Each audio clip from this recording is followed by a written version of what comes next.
Hello friends and welcome to our channel health and fitness clinic. आज हम लोग medical equipment के बारे में बात करेंगे। वो इक्विपमेंट कैसे यूज़ करना है उसके बारे में, उसके यूसेस क्या है और आपको इक्विपमेंट क्यों लेना है उसके बारे में हम लोग बात करेंगे। तो जिस इक्विपमेंट के बारे में हम लोग बात कर रहे हैं उसका नाम है पल्स ऑक्सीमीटर। आज की तारीख में बहुत ही ज़्यादा फेमस या बहुत ही ज़्यादा पॉपुलर ये इक्विपमेंट हो गया है suddenly since last 1 year, just because ये जो डिवाइस है बहुत हेल्पफुल साबित हो रहा है लोगों को। अगर आपके घर पे किसी को कोविड डिटेक्ट हुआ है, पेशेंट घर पे ठीक हो सकता है या उसको हॉस्पिटलाइज करने का ज़रूरत है, उसका सीवियरिटी लेवल या उस बॉडी का ऑक्सीजन लेवल जानने में बहुत हेल्प कर रहा है। सो ये कुछ ऐसा दिखता है वो इक्विपमेंट आप देखो, बहुत ही छोटा सा, बहुत ही हैंडी इक्विपमेंट है। एक सिंपल सा एक बटन दिया गया है, एक डिस्प्ले स्क्रीन है एंड सो ये इक्विपमेंट है। आप इसे ऑन करके देखो तो एक डिस्प्ले आता है जिसपे आपको यहाँ पे एक SpO2 नाम का एक साइन फ्लैश हो रहा है, यहाँ पे पल्स रेट है और बीच में एक परफ्यूजन इंडेक्स नाम का है।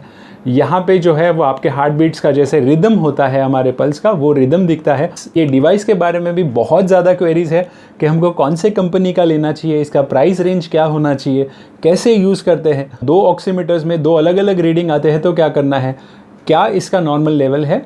सो चलिए इस बारे में बात करते हैं। अभी आप इक्विपमेंट देखो, इसमें सिंपली आपको आपका फिंगर इंसर्ट करना है। यहाँ पे एक इंसर्ट करने के लिए जगह है, यहाँ पे एक सेंसर दिया गया है। ये जो सेंसर दिख रहा है आपको, यहाँ पे आपको फिंगर आपका प्रॉपरली इंसर्ट करना है, ऐसे आपका रीडिंग आएगा। सो ये स्टार्ट करता है रीड करना। आपके पल्स के रीडिंग के थ्रू ये आपका ऑक्सीजन डिटरमाइन करने में हेल्प करता है। आप अगर नीचे देख सको, ये जो रिदम स्ट्रिप है, अगर ये आपके मशीन पे प्रॉपरली दिख रहा है, मतलब आपका मशीन भी बहुत ही अच्छे क्वालिटी का है। इस पर कंपनीज़ आजकल बहुत सारी अवेलेबल है, बहुत ज़्यादा मैन्युफैक्चर हो रहा है बिकॉज इसका डिमांड बहुत ज़्यादा बढ़ गया है। सो ये जैसे कि मैंने कहा, ये रिदम स्ट्रिप अगर आपके मशीन में दिख रहा है तो आपका मशीन भी बहुत ही अच्छे क्वालिटी से बना हुआ है बिकॉज ये सारा ये सेंसर का खेल है। ये सेंसर सारे मशीन में सेम यूज़ होता है। मशीन का अभी कॉस्टिंग जो है वो मशीन का बिल्ट क्वालिटी के ऊपर तय किया जाता है। जितना हेवीली बिल्ट होता है या जितना ज़्यादा अट्रैक्टिव दिखता है उतना ज़्यादा उसका रेट होता है। जितना थोड़ा सा लो बिल्ट क्वालिटी होता है उतना वो थोड़ा सा सस्ते में मिलता है। I will not recommend any company, you can by any company which is available at your nearest medical store, या फिर आप इसे ऑनलाइन भी चेक कर सकते हो जिसमें आपको वैरायटी ऑफ मशीन्स अवेलेबल दिखेंगे। आपको जो बजट सूट करता हो आप उसे ले सकते हैं। ये नॉर्मल लेवल जो है वो ऑक्सीजन का किसी भी पर्सन में वो 92% के ऊपर होना ही चाहिए।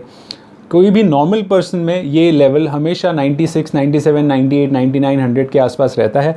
अगर आपका ऑक्सीजन लेवल 94 के नीचे आ रहा है, 93 के नीचे आ रहा है, दैट इज़ एन इंडिकेशन कि आपका बॉडी का ऑक्सीजन लेवल ड्रॉप हो रहा है। तो तभी से आपको आपके डॉक्टर्स को इन्फॉर्म करने की ज़रूरत है या फिर किसी हॉस्पिटल में आपको दिखाने की बहुत जल्द ज़रूरत है। उसके अकॉर्डिंगली आप वो पेशेंट को एडमिट करना है या घर पे ही ट्रीट हो सकते हैं, वो डिसाइड कर सकते हैं। एट एनी पॉइंट ये वैल्यू अगर 90% या 90% के नीचे जाता है तो आपको आपके पेशेंट को हॉस्पिटलाइज करना मैंडेटरी है बिकॉज इसके नीचे जब भी वो जाएगा तो वो पर्सन को सांस लेने में थोड़ा सा दिक्कत होने लगेगा और ऑलरेडी वो थोड़ा सा ड्रॉप होने की वजह से वो वीकनेस, ब्रेथलेसनेस, बेचैनी थोड़ा सा आया हुआ दिखेगा आपके पेशेंट में और तभी उनको हॉस्पिटलाइज करने की ज़रूरत है बिकॉज सो इतना हेल्पफुल ये डिवाइस है। ये डिवाइस लिटरली हम लोग एक सिंपल लैंग्वेज में एक मौत और ज़िंदगी के बीच का डिफ्रेंशिएशन जाने के लिए बहुत ही ज़्यादा हेल्पफुल डिवाइस है, जो आप सिंपली आपके घर पे रख के आप किसी भी आपके नियर एंड डियर वंस को यूज़ कर जज करने में आपको आसानी होगी। सो ये था वो इक्विपमेंट के बारे में। Next doubt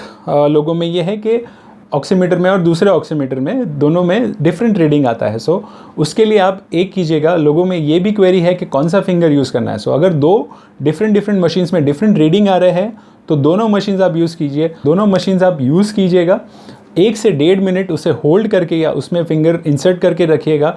late your body, let your heart beats get stabilised. उसके बाद में जो आपका ऑक्सीजन आएगा वो आपका जो कंसिस्टेंटली दिखेगा वो हम लोग नॉर्मली कंसिडर करते हैं, ना कि जो फ्लक्चुएट हो रहा है। सो जो एंड में आएगा और जिस पे वो स्टेबल रहेगा that is your bodies oxygen level. 2 machine के बीच का डिफरेंस है, कभी कभी वो डिफरेंस आता है बट वो बहुत ज़्यादा ड्रास्टिक है तो आपको 3rd मशीन पे भी कंफर्म करना बहुत ज़रूरी है। देन आपको कौन सा फिंगर यूज़ करना चाहिए, आप कोई भी फिंगर यूज़ कर सकते हो, लेकिन आप मुझे पूछे कौन सा फिंगर यूज़ करना चाहिए तो आप दोनों हाथों का मिडिल फिंगर यूज़ करना ज़्यादा प्रेफर कीजिएगा because middle fingers are said to be having highest blood supply और थोड़ा सा उनका पेरीफेरी ज़्यादा होने की वजह से वो फिट अच्छे से होता है। कभी कभी आपका अगर फिंगर उसमें प्रॉपरली फिट नहीं है तो भी वो रीडिंग थोड़ा सा वेग या रीडिंग में थोड़ा सा फ़र्क आता है। सो मिडिल फिंगर बेटर है, बट दैट डजंट मीन आप बाकी के फिंगर्स यूज़ नहीं कर सकते हो। आप कोई भी एक फिंगर पे कांस्टेंट रीड करके उसका रिकॉर्ड मेंटेन कर सकते हो। सो ये था पल्स ऑक्सीमीटर के बारे में। अभी इसका रेंज जो है, को ये मशीन ये 800 से 1200 के बीच में मिल जाएगा। There are equipments also which range somewhere around 15 to 1600, but आप आपके बजट के अकॉर्डिंगली चूज़ कर सकते हो। अगर आपके घर पे कोई सीनियर सिटीज़न है, कोई एस्थमेटिक है, कोई हार्ट पेशेंट है, तो ये डिवाइस आपके घर पे होना ही चाहिए आज की डेट में। अगर कोई भी पर्सन आपको बोले कि सांस लेने में दिक्कत है, first thing to do is check his or her oxygen level. अगर ऑक्सीजन लेवल नॉर्मल है देन नथिंग टू वरी। अगर वो 92 के नीचे ड्रॉप हो रहा है, immediately inform your doctor so that you can accordingly admit or shift the patient to the concerned place or concerned center or hospital, जिसके बाद में आगे का ट्रीटमेंट दिए जाने में बहुत ही ज़्यादा आसानी होगी। सो ये था पल्स ऑक्सीमीटर के बारे में। आई होप आपको ये वीडियो बहुत पसंद आई हो। अगर पसंद आई है तो प्लीज़ हमें लाइक हिट कीजिएगा। आपके कमेंट्स हमारे कमेंट सेक्शन में डालना ना भूलिएगा। हमारे चैनल को सब्सक्राइब कीजिएगा। And till then stay fit, stay healthy. हम लोग मिलेंगे नेक्स्ट वीडियो में। Good night, bye bye.